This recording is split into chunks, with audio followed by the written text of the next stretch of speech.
Hi guys, talk with Sonu Kaude के episode में आप सभी को बहुत बहुत स्वागत है। आज कोई हॉरर स्टोरी नहीं है, पर जो स्टोरी है या फिर रियल लाइफ इंसिडेंट जो कुछ भी हो रहा है वो हॉरर स्टोरी से भी ज़्यादा डरावना है। तो हाँ, आप लोगों ने सही थंबनेल देखा एंड सही सोच रहे हो। आज मैं भविष्य मालिका के बारे में बातचीत करने जा रहा हूँ एंड कुछ मिथ्स है, कुछ असलियत है एंड कुछ ऐसी हवा में है। तो उन्हीं सब चीज़ों को लेकर डिस्कस करने वाला हूँ। बेसिकली ये बुक एक ओडिया बुक है। मैं इसको प्रॉपर तरीके से मैंने अपने खुद से या फिर बहुत सारे जगहों से देख देख के इंग्लिश में ट्रांसलेट करके रखा है मेरे फ़ोन पे। तो उसी को देख के मैं बताऊंगा एंड जितना भी मैं बताऊंगा आई होप आप पहले से भी जानते हैं या फिर आप नहीं जानते हो, क्योंकि मैंने देखा यूट्यूब पे बहुत सारे लोग बहुत कुछ बना चुके हैं ये इसको लेके कि 2024 में ख़त्म हो जाएगी दुनिया, अभी तो कलयुग में एंड हो चुका है, अभी ये तो द्वापर युग है। तो बहुत से लोगों का ओपिनियंस डिफरेंट है, पर आज मेरा जो ओपिनियन है मैं वो रखूंगा आपके सामने। अगर पसंद आए तो वीडियो को प्लीज़ एक लाइक कर देना एंड कमेंट सेक्शन तो खुला है, तो अपना अपना राय प्लीज़ देना। तो चलो बढ़ते हैं आज के एपिसोड की तरफ। एंड सबसे पहले भविष्य मालिका क्या है। बहुत कोई लोग भविष्य मालिका को एक ग्रंथ समझते हैं। नहीं, भविष्य मालिका एक बुक है, एक किताब है जिसको तालपत्र में लिखा गया था। ओडिशा के एक संत या फिर साधु, सिद्ध प्राप्त साधु जिसका नाम है अच्युतानंद महाराज, ये बुक या फिर वो सारा कुछ प्रेडिक्शंस उन्होंने अकेले नहीं लिखा था। 5 और ऐसे उनके तरह ही सिद्ध प्राप्त संतों को लेके बैठ के प्रेडिक्शन किया था। पहले ही बता दूं, भविष्य मालिका में भी यही लिखा है कि ये एक प्रेडिक्शन है कि ऐसा ऐसा हो सकता है, ना कि ये कोई राय है कि ऐसा ऐसा ही होगा। बहुत सारे वीडियोस देखे जहाँ पे बता दिया गया कि भविष्य मालिका में जो लिखा है वही होगा। वो लोग राय दे रहे हैं और किताब खुद प्रेडिक्शन दे रहे हैं। तो पहले तो राय में और प्रेडिक्शन में, फैसले में और प्रेडिक्शन में अंतर समझो। उसके बाद है वे क्लियरली मेंशन किया गया है, Bhavishya Malika is written in old Odia language. It is written by Sant Achyutananda Das and Panchasakha of Odisha. जैसे कि मैंने आपको बताया कि पंचसखा ऑफ ओडिशा का मतलब होता है कि उनके अलावा और 5 जने थे जो भी इन चीज में इन्वॉल्व थे, इन प्रेडिक्शंस में इन्वॉल्व थे। एंड बाद में आते आते आएगा कि भविष्य मालिका के जितने भी प्रेडिक्शंस है, मोस्ट ऑफ द प्रेडिक्शन सही हुआ। मोस्ट ऑफ द प्रेडिक्शन, इसका मतलब ये नहीं है कि जो भी किया वो सच होगा, क्योंकि अभी के टाइम पे कुछ भी हो रहा है। लोग तो भाई कमेंट सेक्शन में भविष्य मालिका मतलब अगर किसी के पर्सनल लाइफ में भी कुछ हो रहा है तो वो कहीं ना कहीं उस चीज़ को खींच के ला रहे कि भविष्य मालिका में लिखा है कि लोगों के साथ ऐसा होगा तो ऐसा होगा। यहाँ पे क्लियरली मेंशन है, they wrote this predictions on palm leaves, यानी कि ताल पत्र, जैसे कि मैंने पहले बताया। अब उनका नाम क्या है, जो भी 5 इनमें इन्वॉल्व थे, जो मेन थे, उनका नाम है कि अच्युतानंद दास, और एक का नाम है कि अनंत दास, जसोवंत दास, जगन्नाथ दास एंड बलरामा दास। इनको एक साथ मिला के this are known by the name of Panchasakha. Panchasakha एक संस्कृत टर्म है जिसका मतलब है पंच, 5, सखा मतलब है 2। स्पिरिचुअल लिटरेचर क्यों कह रहे हैं कि वो लोग तो कोई ऐसे नहीं थे ना कि ऐसे ही बुक लिख देगा, वो लोग सिद्ध प्राप्त साधु थे। तो कुछ ब्लेसिंग्स के थ्रू उन्होंने प्रेडिक्ट किया था तीनों कालों के बारे में, 3 काल, वर्तमान काल, भविष्य काल एंड पास्ट। इन तीनों के बारे में उन्होंने प्रेडिक्शन किया। तो अभी जो पास्ट में हुआ, कई चीज मिल गए वर्तमान में, यानी कि 2024 में जो हुआ है, जो हो रहा है, वो कहीं ना कहीं मैच कर रहा है। फ्यूचर में भी 2032 में भी, मतलब ये जो गैप है 2022 से लेके 2032 तक है, मतलब जो भी प्रेडिक्शंस बुक में है 2022 टू 2032, 2022 से 2032 तक, तो ये प्रेडिक्शंस है। यहाँ पे क्लियरली मेंशन है कि संत अच्युतानंद के पास अमेजिंग पावर्स थे कि वो फ्यूचर को भी देख पाएगा, वर्तमान को भी देख पाएगा एंड पास्ट में जो हो चुका है वो भी वो प्रेडिक्ट कर पाएगा। 318 बुक्स उन्होंने लिखे, पर एग्जैक्टली भविष्य मालिका जो बुक है, मतलब जो कि पाम लीव्स में लिखा गया था, उनका प्रेडिक्शन, उस किताब का prediction most of the things से अभी के टाइम पे मिल रहा है कि जो उन्होंने प्रेडिक्ट किया था आज से 16th सेंचुरी में, तो वो चीज़ मिल रहा है। अब आगे बढ़ते, अब होता है कि प्रेडिक्ट क्या किया था। ये तो हो गया बुक के बारे में कि बुक कौन सा चीज़ लेके या फिर किसने लिखा था। तो अब प्रेडिक्शन के बारे में आते हैं। क्लियरली मेंशन है कि ये बुक कलयुग का जो एंड है उसके बारे में प्रेडिक्ट करता है। यानी कि यहाँ पे साफ साफ बताया गया कि 2032 में या फिर 2022 से कलयुग का जो अंत है वो शुरू हो जाएगा। अब उससे पहले ये रख देता हूँ, इससे मैं देख रहा था। अब बात होता है कि हमारे ग्रंथ है जहाँ पे बताया गया कि हर एक युग का जो लाइफ स्पैन है, हाँ वीडियो थोड़ा बड़ा हो सकता है पर देखना, आपको जितना हो सके एक्यूरेट मैं नॉलेज देने का कोशिश करूँगा। तो हमारा पहली बात तो 4 युग है। पहला है सतयुग, उसके बाद है त्रेता युग, उसके बाद है द्वापर युग एंड अभी कलयुग। अब जो सतयुग था उसका एज कितना था? 17,28,000 साल तक। उसके बाद आता है त्रेता युग 8,64,000 साल।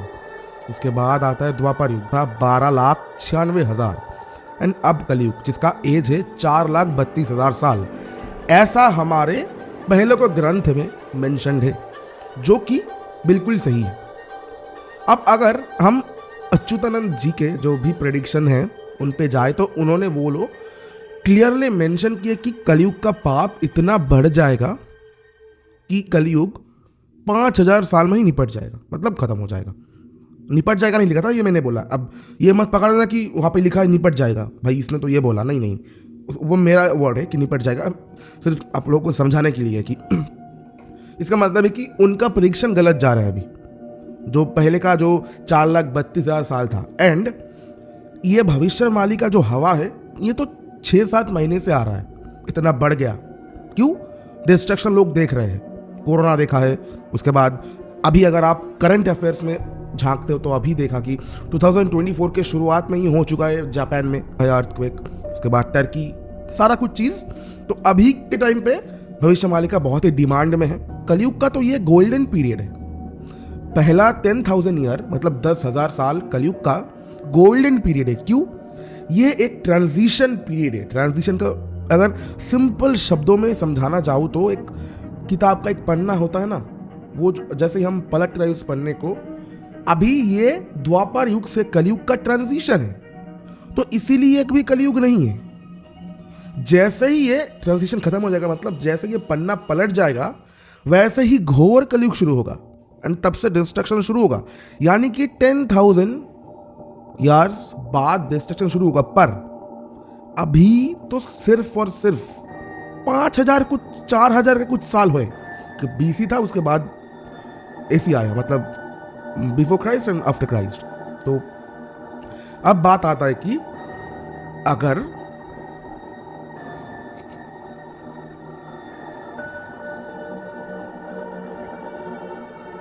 तो अब इसमें क्लियरली मेंशन है कि कलयुग का कोई गोल्डन पीरियड नहीं है, ये एंड है। तो फिर इसमें क्लियरली ऐसा दिख रहा है कि प्रेडिक्शंस गलत हो रहा है।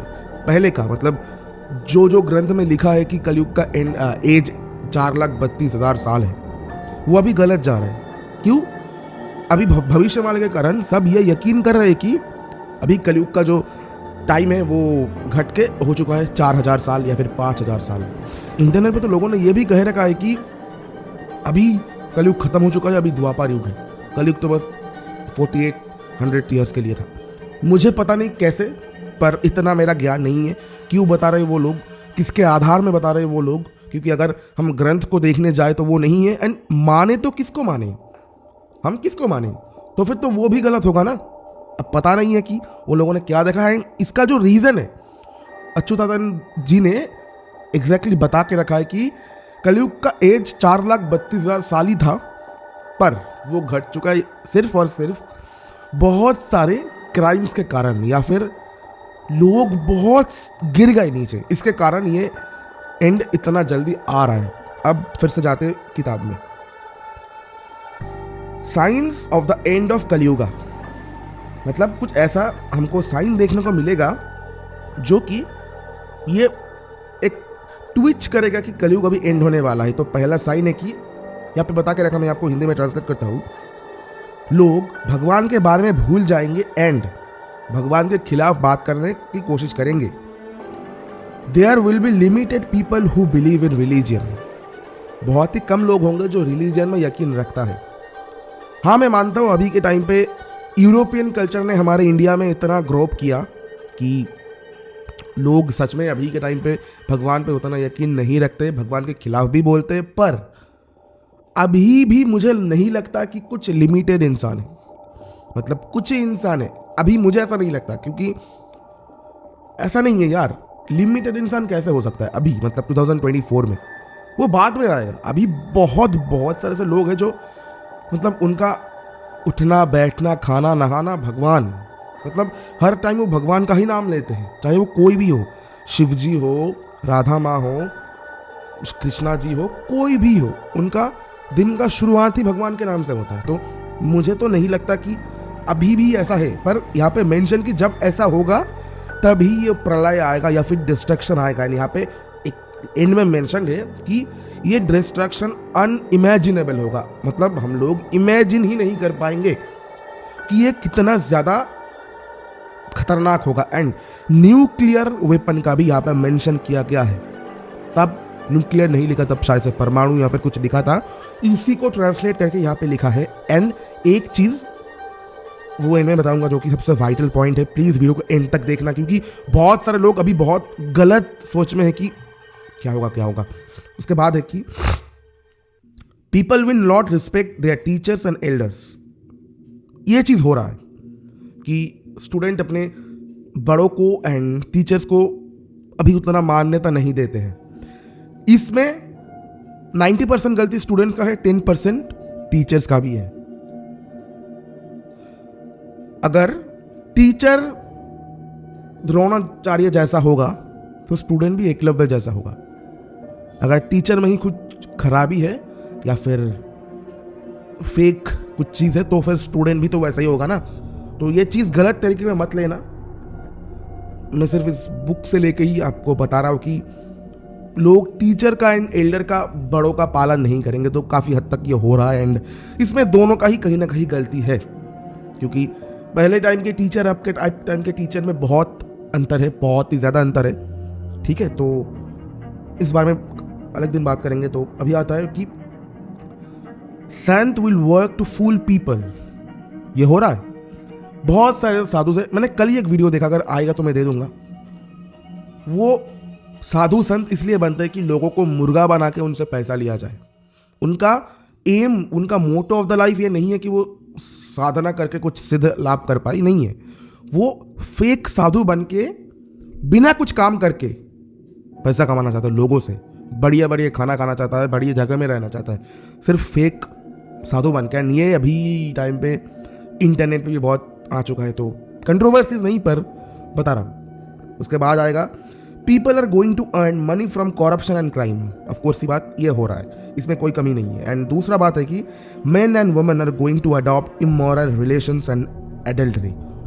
क्यों होना? तो हम सोचते हैं girlfriend boyfriend culture is very advance culture. यहाँ जैसे लिव इन का आजकल हो गया, लिव इन है। अरे ये लिव इन का, ये तो कुत्ते बिल्ली होते हैं गली में घूम रहे हैं, ये लिव इन में होते हैं असल में। साथ में कुछ समय रहे, बच्चा पैदा हुआ, फिर कुत्ते ने किसी और कुत्ते को चुना, कुत्ते ने किसी और कुत्ते को चुना। ये तो कुत्ते बिल्लियों का कल्चर है बाबा।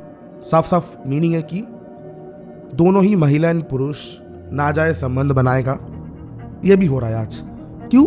European culture, live in culture अभी बहुत फेमस है, जो कि एक महाराज जी ने बोला था कि वो अमोघ लीला प्रभु जी ने बोला था कि कुत्ता बिल्ली का कल्चर है, तो कुत्ता बिल्ली का कल्चर ही है।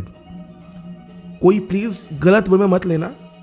अगर आप मतलब अगर मान लो कोई आप एक वीडियो देख लो, आप लिव इन में रह रहे हो, तो मैं आपको कुत्ता बिल्ली नहीं बोल रहा हूँ। अगर आप किसी के साथ लिव इन में रह रहे हो एंड उसके साथ ही शादी करोगे तो आपका प्यार सच्चा है या फिर आपका प्रेम सच है। पर अभी के टाइम पे ना ऐसा कपल जो लिव इन में रहने के बाद उन लोगों ने शादी किया एंड बढ़िया लाइफ वो लोग लीड कर रहे हैं, ये देखने को नहीं मिलता, क्योंकि हमारा जनरेशन जेनजी हो चुका है। तो अब क्या बताएं। उसके बाद आता है कि साइन क्या होगा, मतलब इसका इफेक्ट क्या होगा।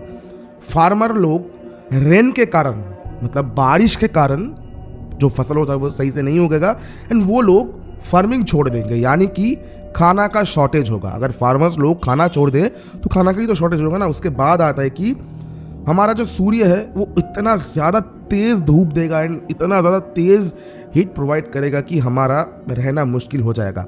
Several cyclones will hit. उसके बाद जो भी पशु पक्षी है वो जंगल छोड़ के हमारे सिटीज़ की तरफ आएंगे। Lord Jagannath will get insulted, Jagannatha Puri temple and flag will fall and the clothes of the trident will catch fire. मतलब कि जो जगन्नाथपुरी का वो जो मंदिर का जो ध्वज है वो गिर जाएगा एंड ट्रेडेंट यानी कि वो ध्वज आग पकड़ लेगा, ऐसा बताया गया एंड ऑफ कलयुग, जो कि साइंस प्रिडिक्ट किए गए, ना कि ये फैसला है ऐसा ही होगा, नहीं बताया गया है। उसके बाद मैं मेन पार्ट जाऊंगा लास्ट में, अभी मैं सब वो बता रहा हूँ। Natural disasters will create destructions between 2022 and 2027। Natural disaster का मतलब ऐसा होता है जो कृत्रिम डिस्ट्रक्शन नहीं है, जो नेचर से आएगा, जो हमें हमारा वातावरण देगा। साइक्लोन हो सकता है, अर्थक्वेक हो सकता है, फ्लड्स हो सकता है। तो अभी के टाइम पे ऐसा हो रहा है। मनाली में आप लोगों ने देखा क्या हुआ, पूरा बहेगा वो शहर। जापान में अभी तो ये होना बाकी है। अब यहाँ पे बताया गया कि from the year 2022 to 2027 natural disaster will be faced all over the world. Earth temperature will increase, जो कि हो रहा है, मतलब पृथ्वी का जो तापमात्रा वो बढ़ जाएगा, ग्लोबल वार्मिंग हो रहा है। मैनी ग्लेशियर्स विल ब्रेक और मेल्ट, ऐसा भी हो रहा है। There will be going a shortage of drinking water, जो कि बहुत दिन पहले गवर्नमेंट ने हमको चेतावनी दी थी कि 2035 में शॉर्टेज ऑफ वाटर होगा, क्योंकि अभी के टाइम एंड ये जो भी होगा ना, ये सिर्फ हमारे लिए होगा। इसके लिए कोई और मतलब दायी नहीं है। दायी का मतलब है इसके लिए कोई और रिस्पॉन्सिबल नहीं है। जितना भी चीज़ होगा हमारे साथ, हमारे लिए ही होगा। अभी के टाइम पे लोग ना पानी को खुला छोड़ के चले जाते हैं, उनको लगता है क्या ही होगा, हमारे पास तो पंप है, फिर से पानी खींच लेंगे नीचे से। भाई ऐसा अगर होता ना तो क्या बताऊँ। तो उसके बाद आता है कि many cities and villages will vanish by flood. Flood के कारण बहुत सारे विलेजेस, बहुत सारे सिटीज वॉश आउट हो जाएगा। उसके बाद there will be huge loss of property and life because of the earthquake at the start of the third world war. Third world war के दौरान अभी ये जो रशिया यूक्रेन के चल रहा है ये नहीं, ऐसा भी मेंशन है कि थर्ड वर्ल्ड वॉर जो होगा वो बहुत ही ज़्यादा खतरनाक होगा एंड उसका डिस्ट्रक्शन अनइमेजिनेबल होगा। उसके बाद आता है कि दो सूर्य हमारे स्काई पे ऐसे दिखेंगे एंड बहुत ही ज़्यादा हीट होगा। दो सूर्य का मतलब यहाँ पे ऐसा नहीं कि दो सूरज उठेंगे, मेंशन है यहाँ पे एक तो सूरज होगा और एक होगा कोई अलग सेलेस्टियल बॉडी, कोई अलग सेलेस्टियल ऑब्जेक्ट। उसके बाद आता है कि चाइना एंड 13 इस्लामिक कंट्री मिलकर इंडिया पे अटैक करेगा फ्रॉम 29। डेट भी यहाँ पे दिया है, पता नहीं कैसे ये डेट आया, यहाँ पे मेंशन है 29/3/2025 यानी कि 29/3/2025, 23/2/2028 तक ये चलेगा। एंड इसके बाद इंडिया ही जीतेगा, पर इंडिया का जो इकोनॉमिक कंडीशन है टूट जाएगा। इंडिया तो जीतेगा, जो चाइना है या फिर जो इस्लामिक कंट्रीज है उनका नाम और निशान मिट जाएगा, वो नहीं रहेगा। एंड उसके बाद फिर एक और जनरेशन शुरू होगा। एंड ऐसा भी प्रेडिक्ट किया गया कि अभी 2025 से लेके 2032 तक इंटरनेट कनेक्शन, जो भी मॉडर्न गैजेट्स है, जो जैसे कि मोबाइल हो सकता है, टीवी हो सकता है, कंप्यूटर हो सकता है, इंटरनेट कनेक्शन ख़त्म हो जाएगा। अब लास्ट में लिखा है कि लॉर्ड कल्कि अवतार, यहाँ पे बताया गया कि उड़ीसा के संबलपुर में जन्म लेगा वो कल्कि अवतार। अब बहुत सारे लोगों ने वीडियो बना दिया कि वो अभी जन्म ले चुका है, पता नहीं सत्य क्या है, पर जितना मुझे दिख रहा है वही चीज़ मैं बता रहा हूँ। एंड एक चीज़ जो मुझे फोर्स करता है कि इस चीज़ पर यकीन रखने को, यहाँ पे लिखा है कि the last king will be Hindu ruler, the last king of Orissa will be Gajapati Maharaj, and at the same time will also the last king of India is a prime minister. ये मैंशनड है एंड ये अभी भी है। उड़ीसा का जो राजा है वो अभी गजपति महाराजा है, उनका एक ही बेटी है। उसके बाद बताया गया कि the last king of India will be the most powerful Hindu ruler, योगी पुरुष, and he didn't have children. Yogi ji या फिर नरेंद्र मोदी, मुझे तो ऐसा ही लगता है। अगर ये प्रेडिक्शन सही होता है तो काफ़ी सारा प्रेडिक्शन सही हुआ, इसका मतलब नहीं है ये भी सही होगा, हो भी सकता है, ना भी हो सकता है। अब आप लोगों ने देख लिया कि क्या क्या असल में किताब में मेंशन है। मैं हवा में बात नहीं कर रहा हूँ, अगर आपको देखना है तो मैं प्रॉपर स्क्रीनशॉट लेके दूंगा। देखो, एक बात है कि मेरे पास भी ओरिजिनल जो ओडिया लैंग्वेज में वो जो किताब है नहीं है। कैसे होगा भाई, मैं कोई ऐसा नहीं हूँ। एंड जो भी यूट्यूब में आप वीडियो देख रहे हैं ना, वो भी कहीं ना कहीं यहीं से कुछ निकाल के आपको प्रोवाइड कर रहा है, एंड आपके पास उतना टाइम होता नहीं है, आप एक वीडियो देख लेते हो, आपको लगता है यही सच है। मैं ये बिल्कुल भी नहीं बता रहा हूँ कि ये सच नहीं है, पर यही सच है ऐसा नहीं है।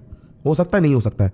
अब आता है कि 2023 में बहुत सारे लोगों ने वीडियो बनाया कि भविष्यवाणी में ऐसा है, भविष्यवाणी का वैसा है, इससे हम लोग बच नहीं सकते। पर जैसे ही उसका एंड आ रहा है, जैसे लोग देख रहे हैं कि इसका हाइप खत्म हो रहा है, अब लोगों ने वीडियो बनाना चालू कर दिया कि कैसे हम इसको रोक सकते हैं। पहले के टाइम मतलब 2023 में तो लोग बता रहे कि इसको हम इस डिस्ट्रिक्शन में लोग रोक ही नहीं सकते, अभी बता रहे कि इसको हम रोक भी सकते हैं। हिपोक्रेसी देखो, मतलब एक प्रॉपर बिजनेस चल रहा है इस किताब को लेके। उसके बाद ऐसा बताया गया कि अभी 2024 में हमारा जो शनिदेव है वो कुंभ राशि से निकल के मीन राशि में प्रवेश करेगा, एंड उसी टाइम जो हमारा शनिदेव होता है उसका प्रभाव बहुत ज़्यादा होगा। इसका मतलब कहीं पे भी ऐसा मेंशन नहीं है कि शनिदेव का टाइम आएगा तो क्या शनिदेव चाहेगा कि इंसानों का मैं कुछ खराब कर दूं। शनिदेव जो है वो हमारा कर्म का देवता है, जो अकॉर्डिंग टू हमारे कर्मा हमें फल देता है। तो अगर आपका कर्मा या फिर मेरा कर्मा गलत होगा तो वैसा ही फल ना मिलेगा ना हमको, या फिर आपने सही कर्म किया और आपको गलत फल मिल गया, ऐसा कभी नहीं होता। आपने जो कर्म किया वैसा ही फल आपको मिलेगा। तो इन सब चीज़ों को लोग क्यों सोच रहे हो? कोई भी भगवान, कोई भी देवता ये नहीं चाहता कि इंसान को कष्ट हो, इंसान गलत तरीके से जिए, वो हमें सुधारना चाहता है। एंड अगर हम मान लेते कि भविष्यवाणी का सच है, दुनिया 2025 से लेके 2032 तक खत्म हो जाएगा, 35 तक खत्म हो जाएगा। अगर ऐसा होता है तो क्या होगा भाई? हम तो यहाँ पे परमानेंट रहने के लिए नहीं आए ना। हम सब, मैं, आप, आपके परिवार वाले, जितने भी लोग हैं, रहने के लिए नहीं आए। हमको ये बॉडी ना सिर्फ भगवान ने रहने के लिए दिया, उसके बाद हमको ये छोड़ना पड़ेगा। ये एक आउटर कवरिंग है, इसके अंदर मैं हूँ, ये मैं नहीं हूँ, इसके अंदर मैं हूँ। ये तो सिर्फ एक चमड़ी का, एक हड्डियों का, मांसपेशी का एक कवर है, ये जल के राख हो जाएगा। तो अगर हो जाएगा तो क्या ही कर सकते, होने को कौन रोक सकता है? एक बात है ना कि एक पंजाबी में वो लैंग्वेज है, मैं बंगाली, अच्छा ठीक है मैं बंगाली बता दे रहा हूँ। पंजाबी में वो बात है कि जाखो राखे साइया मार सके ना कोई, मतलब जिसको साइया रखता है कौन मारेगा उसे। और हमारे बंगाली में एक बात है कि राखे होरी मारे के, मारे होरी राखे के। इसका मतलब है हरि जो नारायण है उसको जो रखेगा, मतलब नारायण जिसको बचा के रखेगा उसको कौन मारेगा। एंड उसके बाद जो लाइन है कि मारे होरी राखे के, मतलब जिसको हरि यानी कि जिसको नारायण मारेगा या फिर जिसका मृत्यु है उसको कौन बचाएगा। तो मरना अगर है तो मरेंगे, उसमें कोई बड़ी बातचीत नहीं है। तो आज का वीडियो सिर्फ था इस चीज़ को लेके, क्योंकि बहुत सारे मिथ्स है कि ये होगा वो होगा।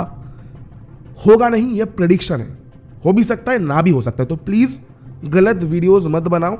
मैंने भी ये वीडियो व्यूज़ के लिए बनाया, मुझे भी व्यूज़ चाहिए। एंड उसके बाद एक है कि मैं चाहता हूँ कि लोग जाने, एटलीस्ट कोई बोले कि नहीं यूट्यूब में किसी ने तो वीडियो बनाया जहाँ पे सही बोला उस बंदे ने, तो मैं वो बनना चाहता हूँ। एंड मैं नहीं, बहुत सारे ऐसे हैं जिन्होंने बताया ओरिजिनल की क्या क्या है। एंड एक क्वेश्चन है आप लोगों से, अगर कोई आंसर कर पाए तो कमेंट सेक्शन में ज़रूर से बता देना। ये जो किताब है ओडिया लैंग्वेज में है एंड इसको ट्रांसलेट किया गया। मैं यहाँ पे स्क्रीनशॉट दे दूंगा कि किसने बेसिकली ये जो ट्रांसलेट किया। एक सेकंड में देखता हूँ, पूरा जो यहाँ पे जो इन्फॉर्मेशन है वो पूरा प्रोवाइडेड है। हाँ, भविष्य मालिका पुराण बाई पंडित काशीनाथ मिश्र जी, ये देखो मैं स्क्रीनशॉट दे दूंगा, ठीक है। तो उन्होंने इसको ट्रांसलेट किया। अब मैंने जहाँ से पढ़ा, मैं ये भी नहीं करूँ कि ये 100% सही है। क्यों? पहली बात तो इन्होंने ट्रांसलेट करके लिखा, मैं ओडिया नहीं समझता हूँ। अगर आप भी ओडिया समझते हो, आपके पास भी वो ओरिजिनल वाला बुक है, मुझे तो नहीं लगता। क्योंकि प्रेडिक्शन में ना, मतलब एक बात है कि आप यहाँ पे अगर ऐसे करोगे ना तो वहाँ पे ना बम जैसा साउंड होगा। इसका मतलब है कि आप किसी को कुछ थोड़ा सा बताओगे, वो उसको वहाँ पे जाके कुछ अलग चीज़ बना देगा। अगर यहाँ पे एक मतलब 1 ड्रॉप ऑफ यहाँ पे अगर रेनफॉल है तो वो वहाँ पे जाते जाते पूरा समुंदर बहा देगा।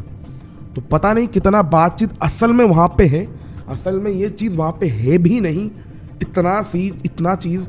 एंड सिम्पसन एक कार्टून है, उसको भी जोड़ रहा है, तो पता नहीं यार क्या है। पर इतना बता सकते हो, अगर प्रेडिक्शन सच होता है तो मर जाएंगे और क्या। एंड अगर नहीं होता है तो फिर ये एक इतिहास बन के रह जाएगा कि ऐसा एक बुक था, इन लोगों ने मतलब उन्होंने ऐसा ऐसा प्रेडिक्शन किया। पर हाँ, अभी तक उस बुक का जो प्रेडिक्शन है वो सही है। अभी तक मोस्ट ऑफ द प्रेडिक्शंस सही हुए हैं। उम्मीद करता हूँ ऐसा ना हो। एंड अभी तो नासा ने भी ये कहा कि सूरज में एक ऐसा होल जैसा हो गया जिसका नाम कुछ पता नहीं, यहाँ पे दे दूँगा। उसके वजह से जो रेडिएशन निकलेगा, हमारा दुनिया का इंटरनेट ख़त्म हो जाएगा। अगर हो जाएगा तो मुझे कहीं ना कहीं लगता है बढ़िया ही होगा, क्योंकि अभी के टाइम पे जनरेशन बहुत बिगड़ गया है। मैं भी बहुत बिगड़ गया, बता रहा हूँ मैं, क्योंकि और अभी के टाइम पे हमारे फैमिली के साथ कौन बिताता है आप बताओ। आपके घर में भी अगर मम्मी पापा है, मान लो आप घर पे नहीं हो, तो ऐसा होता है कि आपके मम्मी पापा दोनों के साथ अकेले में फ़ोन को साइड में रख के बात करते नहीं। मम्मी अपना यूट्यूब देख रही, पापा अपना फेसबुक। तो अगर जाए तो जाए, एंड होनी को कौन टाल सकता है। तो ये था आज का वीडियो। प्लीज़ कोई भी इसको गलत वे में मत लेना। मैं किसी को नीचा नहीं दिखा रहा हूँ। मेरा ये एक वीडियो है जो लेके मैं पब्लिक को अवेयर कर रहा हूँ कि ये भी हो भी सकता है, नहीं भी। मेरा ये कोई फैसला नहीं है यही होगा, या फिर मैं जो बोल रहा हूँ वही सही है। आपको यकीन करना है तो करो। एंड ये सिर्फ हमारे हिंदू रिलीजन में है और किसी में नहीं है। हाँ, मुझे पता है कि हमारे लिए हमारा जो रिलीजन है बहुत सही है। किसी और के लिए किसी और का रिलीजन भी सही होगा।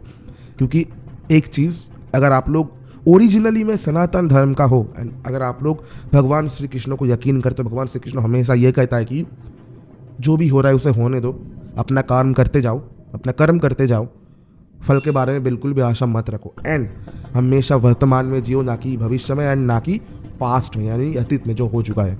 तो वर्तमान में जियो, हंसी खुशी जियो। ये वीडियो देखने के बाद फ़ोन मोबाइल बंद करो एंड जाओ खेलो, बस। तो चलो मिलते हैं आपको नेक्स्ट ऐसे ही एक कहानी लेके। एंड अभी हॉरर स्टोरीज बहुत हो चुका है, अभी कुछ करंट अफेयर्स को लेके, तड़कता भड़कता अफेयर्स को लेके बातचीत करूँगा। तो अगर ऐसा वीडियो देखना है तो प्लीज़ चैनल को सब्सक्राइब करो। एंड इंस्टा पे 30 days 30 भगवत गीता चैनल, उसके बाद क्राइम, उसके बाद बहुत सारे हॉरर चैलेंज में करूँगा। तो प्लीज़ यार इंस्टा पे फॉलो कर लेना। एंड मिलते हैं आपको नेक्स्ट ऐसे ही वीडियो में।